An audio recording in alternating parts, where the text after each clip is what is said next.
Hello everyone. Today we are going to discuss our new topic, that is the causes of the revolt of 1857. In the previous video, in the previous lecture, we discussed only the introduction of the revolt of 1857, and today we are going to discuss the causes of the revolt of 1857. And the most important cause of the revolt 1857 we will discuss is the political cause. और इस political काज में हमें दो policies इसमें discuss करनी है. एक है subsidiary alliance and the doctrine of lapse and disrespect shown to Bahadur Shah second. But we will go on this subsidiary alliance. पहले हम सब्सिडियरी अलायंस ही डिस्कस करेंगे. So subsidiary alliance, coming to the point, subsidiary alliance was introduced in India by the Lord Wellesley. Lord Wellesley introduced the subsidiary alliance, this policy in India. Who was Lord Wellesley?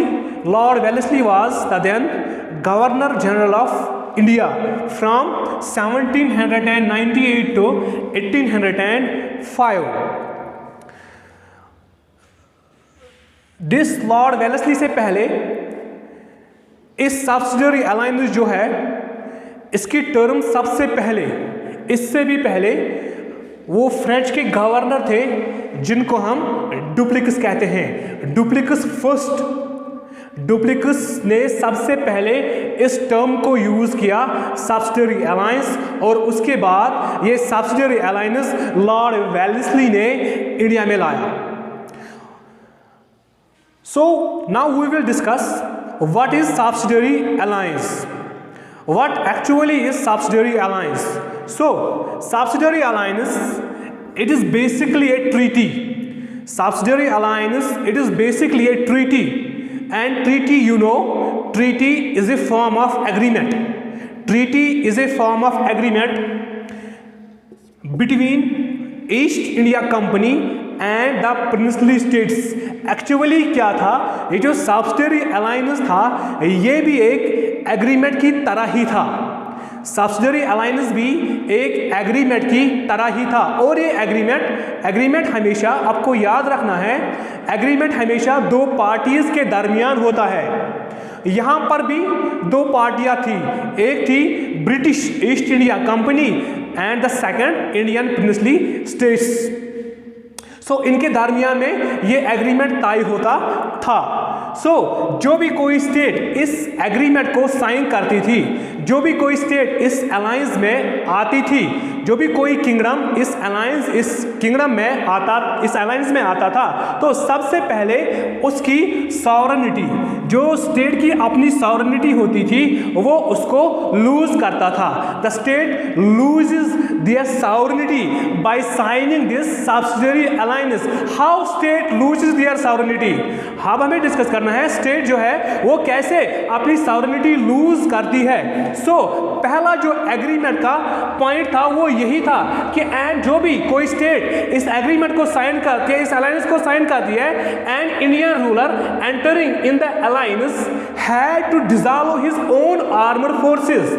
And Indian ruler, जो भी Indian ruler इस alliance को अब sign करेगा, तो सबसे पहले वो यही काम करेगा, जो उसकी आर्मी होगी, जो उसकी अपनी आर्मी स्टेट में होगी, उसको सबसे पहले उस आर्मी को अपनी स्टेट से विड्रॉ करना होगा. उसको सबसे पहले अपनी ही आर्मी को डिसबैंड करना होगा. उसको सबसे पहले अपनी ही आर्मी को डिसॉल्व करना होगा. ये सबसे पहले इस एग्रीमेंट का पॉइंट था. तो जब इंडियन रूलर अपनी ही आर्मी को डिसबैंड करेगा, अपनी ही आर्मी को डिसॉल्व करेगा, तो उसकी सॉवरेनिटी कहाँ रहेगी?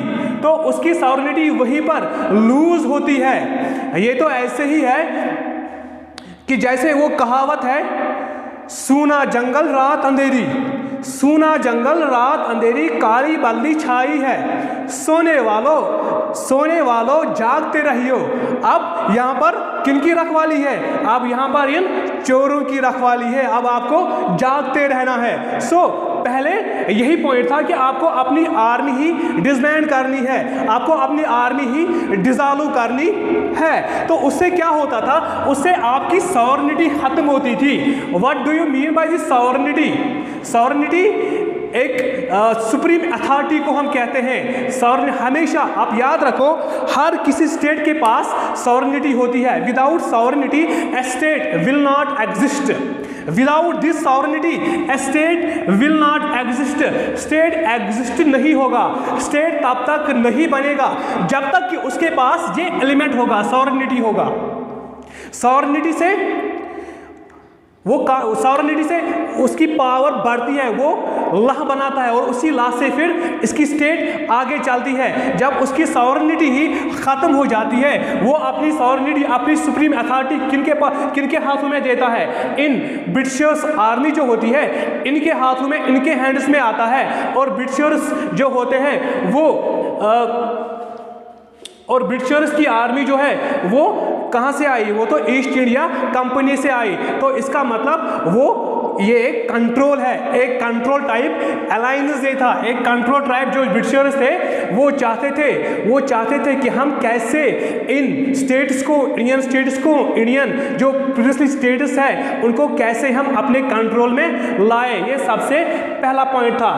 तो दूसरा पॉइंट ये था कि he had also to pay, and Indian ruler had also to pay for the British armies maintenance. Indian ruler जो है, एक तो आपको ब्रिटिशर्स की आर्मी अपने स्टेट में लानी है, दूसरा आपको ये काम करना है उनका जो खर्चा आएगा, उन पे जो एक्सपेंडिचर आएगा वो आपको बियर करना है, वो इंडियन रूलर को बियर करना है। तो क्या हुआ, अगर कोई Indian ruler, if an Indian ruler fail to make payment, अगर कोई इंडियन रूलर फेल होता है इस मेंटेनेंस में, अगर कोई इंडियन रूलर फेल होता है, so then the half of the territory was taken as penalty.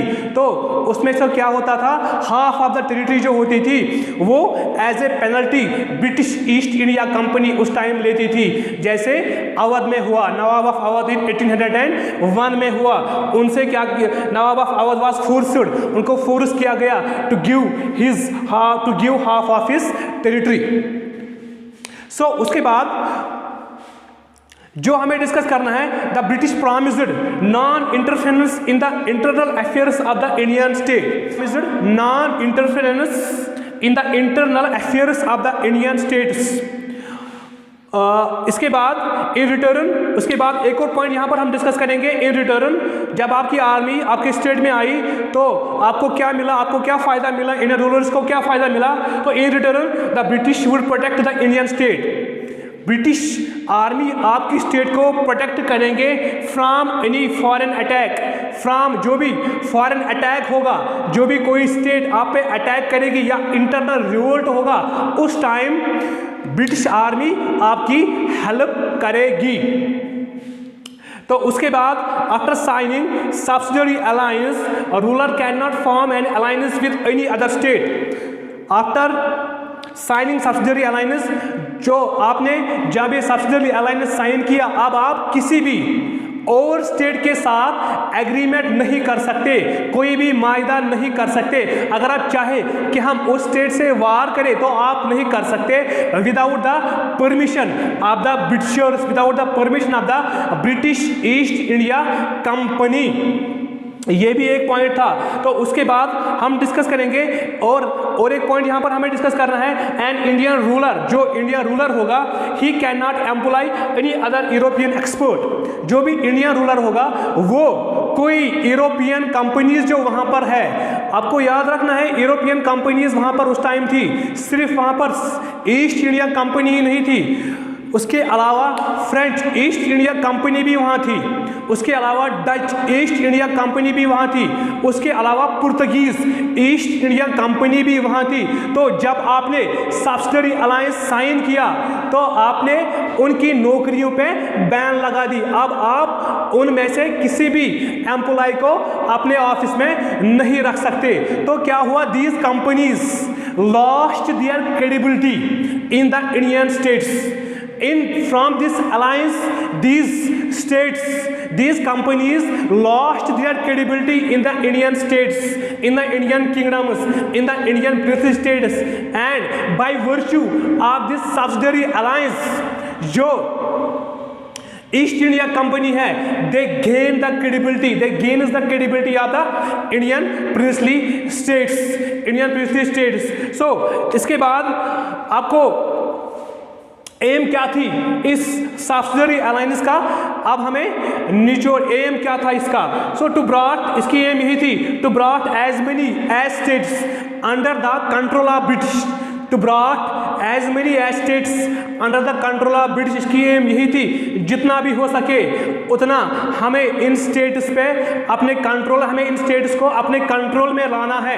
Britishers की एम यही थी, to brought as many as states under the control of Britishers. So सबसे पहले जो इस अलायंस को साइन किया वो किया निज़ाम ऑफ हैदराबाद। निज़ाम ऑफ हैदराबाद ने सबसे पहले इस सब्सिडियरी अलायंस को साइन किया, इस सब्सिडियरी अलायंस को साइन। उसके बाद 1908 में हैदराबाद ने साइन किया, उसके बाद मैसूर आया 1799 में, और उसके बाद तंजौर आया, और उसके बाद अवध, और अवध इन 1801। अवध के बारे में जो लॉर्ड डलहौजी है, जो इसके बाद पॉलिसी है doctrine of lapse, Lord Dalhousie ने कहा था इस अवध के बारे में, a cherry, a Awadh is like a cherry that will drop into our mouth one day. So this was all about this the subsidiary alliance, and in the जो हमारा अगला वीडियो होगा वो होगा डॉक्ट्रिन ऑफ लैप्स पे। Thanks for watching.